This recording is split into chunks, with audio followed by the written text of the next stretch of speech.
Você já teve a sensação de que estava sendo perseguido e quando olhou para o lado não tinha ninguém? Tipo naquele filme O Homem Invisível? E se eu te dissesse que essa história é baseada em um caso real? Meu nome é Júlia Cassini e hoje eu vou contar para vocês essa história. A história de hoje é sobre Cindy James, uma enfermeira que foi aterrorizada por mensagens e telefonemas misteriosos até que finalmente foi assassinada 7 anos depois. O filme O Homem Invisível conta a história de um casal que vive um relacionamento extremamente abusivo até que a mulher, Cecília, decide finalmente fugir dessa situação. Ela vai se hospedar na casa da irmã e alguns dias depois descobre que o marido dela havia se suicidado. Mas a morte dele foi só o começo. Isso porque ele arrumou um jeito de ficar invisível e continuar aterrorizando ela até ela achar que estava enlouquecendo.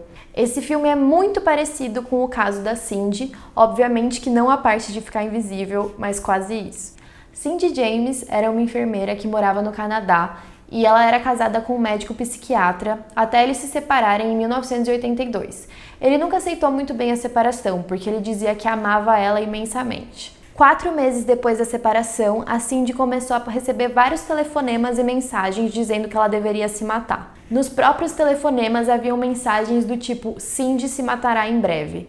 Inclusive, ela recebia várias fotos pelo correio de corpos de pessoas mortas, ela recebia carne podre na sua porta e as linhas de telefone eram constantemente desligadas e cortadas. As luzes da varanda dela eram sempre quebradas e ela não sabia por quê, mas ela sempre via alguém rondando pelo quintal, apesar de não conseguir identificar quem era a pessoa. Quando ela percebeu que todas essas ameaças não iam cessar, ela decidiu finalmente ir até a polícia e relatar tudo o que estava acontecendo.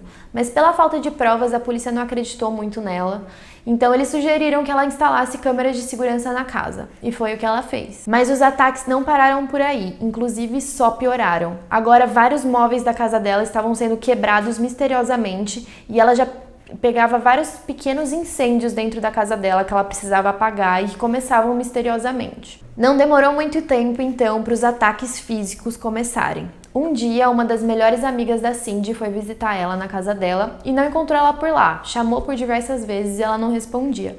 Então ela decidiu entrar pela porta do fundo. O que ela encontrou lá foi a Cindy desacordada no chão com uma meia em volta do pescoço e uma faca enfiada na mão direita dela com uma nota com várias mensagens macabras e fotos da Cindy. Ela também tinha várias marcas no corpo e quando ela finalmente acordou, ela disse que tinha sido atacada por uma pessoa que tinha tênis branco, mas ela não conseguia identificar quem é. Dentro de um período de 6 meses, ela foi brutalmente espancada por pelo menos 6 homens. Em uma dessas vezes, inclusive, ela apareceu inconsciente e jogada em uma vala que ela nem sabia como ela tinha chegado lá. A Cindy ficou então extremamente preocupada e decidiu contratar um investigador particular. Ela relatou mais de 100 casos de assédio, incluindo as ameaças por telefone, as cartas que chegavam na casa dela e todo o histórico de espancamento. Mas a polícia já começou a ficar meio impaciente, dizendo que aquilo era tudo coisa da cabeça da Cindy e que ela estava inventando tudo para chamar atenção. Nem quando ela apareceu esfaqueada, os policiais decidiram tomar alguma atitude, isso porque não tinha nenhum tipo de evidência, inclusive nas câmeras de segurança não aparecia ninguém, então achavam que ela estava simulando tudo aquilo. Enquanto isso, a Cindy continuava sendo encontrada cheia de marcas, arranhões, cortes e em lugares que ela não sabia como ela tinha chegado. Inclusive, ela desconfiava que ela estava sendo drogada, mas mais uma vez ninguém acreditou nela. Ela então foi internada em um hospital psiquiátrico e todo mundo achou que isso acabaria por ali.